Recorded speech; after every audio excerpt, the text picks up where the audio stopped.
In a narrative that spans generations, an elderly man once forged a profound connection with an endearing and playful puppy. As time passed, this initially charming companion underwent a dramatic and relentless transformation, instilling fear in anyone it encountered. This metamorphosis symbolized the concealed darkness lurking beneath the facade of ostensibly innocent monstrums. In the year 1506, a rebellion led by an individual named Yoon Gyeom successfully ousted the reigning monarch, only for Yoon Gyeom to establish a harsh regime characterized by an iron grip on the kingdom. This turbulent era in the realm of Chosun was further exacerbated by the eruption of a dreadful plague, prompting the new ruler to order the merciless disposal of those afflicted. The harrowing and heartrending sight of blameless peasants being corralled into a pit, facing death at the hands of merciless soldiers, vividly illustrates the king's brutal reign. Amidst this horror, a mother's impassioned plea for her daughter's survival went unanswered, resulting in a young girl becoming an orphan in the pit. Subsequently, a mysterious figure rescued the orphaned girl, laying the foundation for a tale of resilience and survival. A decade passed, but the scars and memories of that traumatic period lingered. Rumors began to circulate about horrifying monsters emerging in the mountains where the infected had been exterminated, adding a new layer of fear and uncertainty to the kingdom.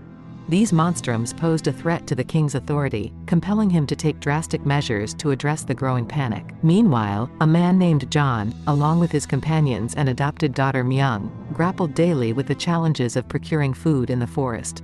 Myung, desiring a better life for her family, proposed relocating closer to the palace, where sustenance was more readily available. However, her father, Yoon, remained steadfast in their current way of life. A serendipitous encounter with an intruder named Her ignited curiosity and attraction between him and Myung. The revelation that both Yoon and Her had once been part of the king's elite guards injected complexity into the narrative. When the king himself appeared at their doorstep, long-buried secrets resurfaced, including a tragic incident from a decade ago involving a young girl and a deadly disease. As the king sought Yoon's assistance in combating the formidable monster plaguing the kingdom, the story took a turn toward redemption and responsibility.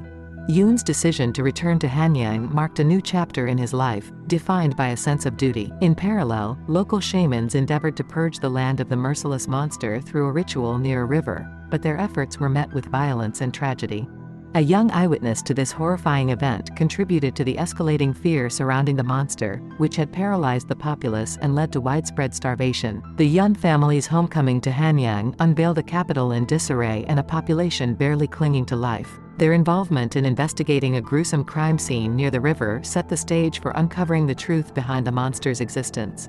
The story prompted contemplation about the essence of fear, the pursuit of truth, and the responsibilities of those in positions of authority. In the perilous mountain terrain, a harrowing series of attacks unfolded, capturing the attention of Young and Sun. They stumbled upon gruesome scenes of brutality, with victims bearing savage knife wounds and peculiar blisters on their lifeless bodies. Adding to the puzzle, one body had been inexplicably affixed to a towering tree branch, seemingly beyond the capabilities of any human.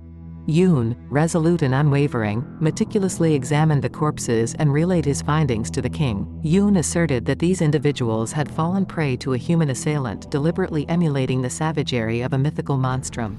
Yet, the mystery deepened when it became evident that all the victims had contracted a deadly and unidentified disease. A mouse exposed to their remains rapidly succumbed, covered in festering sores before perishing within hours. Yoon's resolve to unearth the truth remained steadfast, prompting King Jungjong to order the assembly of a search party led by Yoon himself. Despite the urgency, the authorities hesitated to allocate substantial resources to the mission, compelling the group to enlist volunteers from among the peasants. In an unforeseen twist, Yoon's adopted daughter, disguised as a guard, insisted on participating in the expedition, eventually persuading her father. As the expedition commenced with the sound of a gong, the search party delved into the unforgiving mountains, methodically scouring the area. Despite their efforts, they uncovered little of significance, except for a peculiar pink slime oozing from tree branches. Sung's impatience prompted her to suggest concluding the search before nightfall, but Royal Army Commander Jin was adamant about forging ahead, convinced that the elusive monstrum still lurked. Under the cover of night, Young confided in her father, sharing her disconcerting observation. They had not encountered a single human bone, hinting at the monstrum they pursued being insatiably voracious. Despite his daughter's concerns, Yoon directed the group to split into smaller teams and persist in their search. Meanwhile, in the palace, the king conferred with his advisor. He firmly believed that the search would reveal the absence of a genuine monster, intending to inform the populace accordingly and attribute the attacks to an individual with malicious intent. As darkness descended, Yoon's group faced a significant obstacle when an elderly volunteer wandered off alone. While searching for him, Sung stumbled upon a cliff stained with fresh red fluid, sending a shiver down her spine. More volunteers joined, and they uncovered an enormous paw imprint on the ground, confirming the monstrum's presence. Yoon instructed them to continue their exploration in the pit. In the shadows, Jin, the royal army commander, issued chilling orders to eliminate all peasant volunteers within their group. After the gruesome tasks were executed, some soldiers were dispatched to return to the palace. Meanwhile, Yoon's group noticed a signal, a blazing fire in the night sky, an indication that Jin might have encountered the elusive monster. In a perilous mountainous region, a team of volunteers embarked on a mission that would soon spiral into a nightmarish ordeal.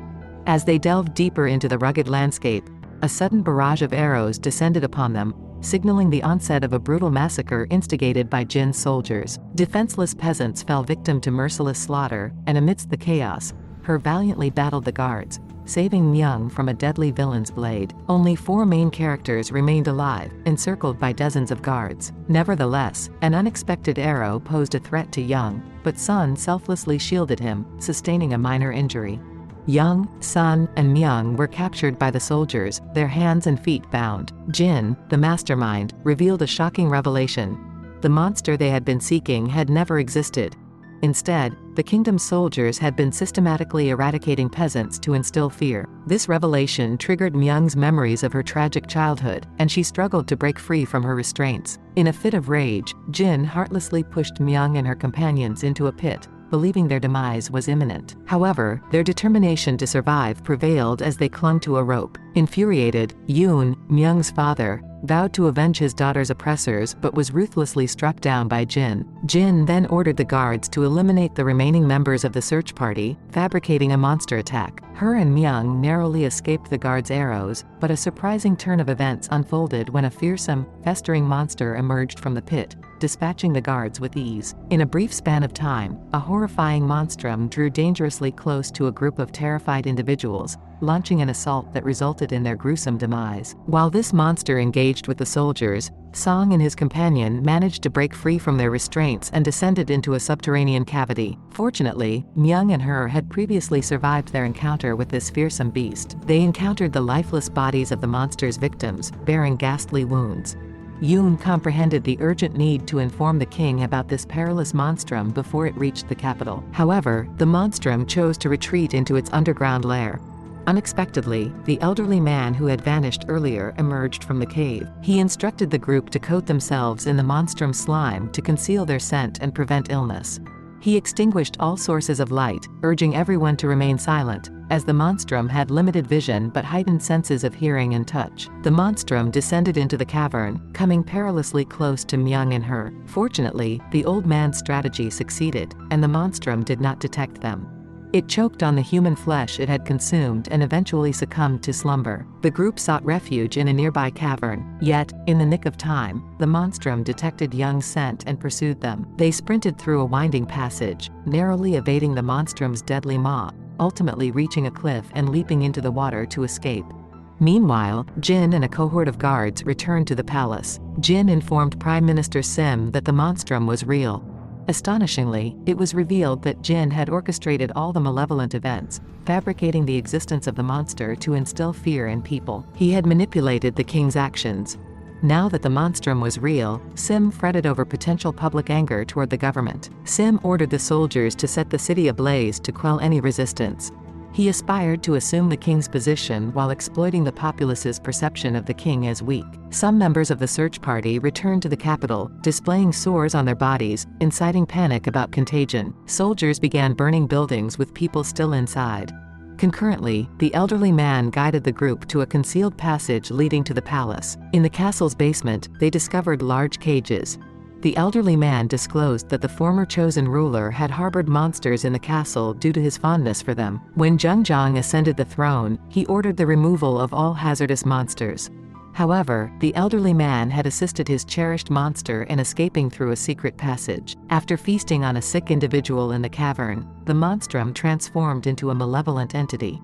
The monstrum infiltrated the secret passage, prompting the elderly man to advise the group to coat themselves in its slime to conceal their scent. In the kingdom, a series of enigmatic and perilous events unfolded, rife with hidden truths, monstrous threats, and a power struggle that could spell the downfall of everything. Sim addressed the populace, pledging to care for the injured and provide homes for those who had lost theirs in the fires. Desperation and fear led the people to place their trust in him as their leader. Yoon's team eventually reached the king's chamber and apprised him of the monstrum's existence, bred within the castle. Sim and his guards stormed into the room, assaulting Jungjong and neutralizing the king's defenders. Sim's guards apprehended Yoon's team. The prime minister intended to reveal his orchestration of the city's conflagration and his seizure of the throne, exploiting the populace's pre-existing disapproval of the king. Sim commanded his guards to execute the captives, but just as the situation seemed dire, the monstrum emerged from the depths of the castle. Soldiers attempted to engage it but met swift and fatal ends. In the castle's courtyard, Myung feigned a severe itch, diverting the guards' attention. With their assistance, she and her companions broke free from their restraints and subdued the guards. Amidst the ensuing chaos, Jungjong and Eun managed to evade their captors. Sim ordered all the kingdom's guards to confront the monstrum, eventually ensnaring it with sturdy ropes. Yoon located the king and directed loyal servants to safeguard him. Sim instructed the soldiers to transport the monstrum out of the castle, intending to showcase its destruction. However, the monstrum broke free and dispatched the guards with its crimson blood, instantly afflicting them with fatal illness. The heroes devised a plan to confine the monstrum in a basement cell. Yoon volunteered to be the bait. Meanwhile, villagers from the surrounding area converged on the palace, driven by fear of the sickness and fires.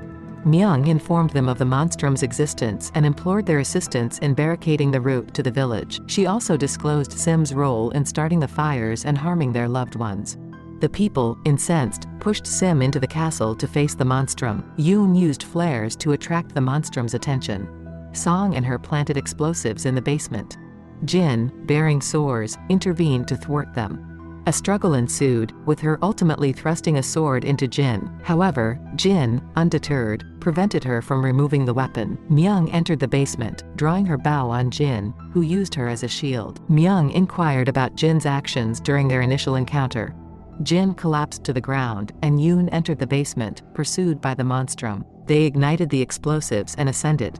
Just as they escaped, Yoon observed that the fire had extinguished. He pushed her out and instructed him to care for Myung. Yoon remained inside with the monstrum and hurled his torch at the explosives, resulting in a colossal explosion. Myung believed her father was still trapped inside and became deeply distraught. As morning broke, rain washed away the bodies, signifying the monstrum's defeat. The castle gates were opened, and Myung searched for her father. She heard someone breathing beneath the floorboards and discovered Yoon, miraculously alive. The people collaborated to extricate him, and Myung and her adoptive father were joyfully reunited. In the story's denouement, Myung remained at the palace with her, while her father and his friend returned home to resume their ordinary lives. On the journey home, Sung inquired how Yoon had survived, and Yoon explained that he had tethered himself to a rope just before the explosion, enabling his escape.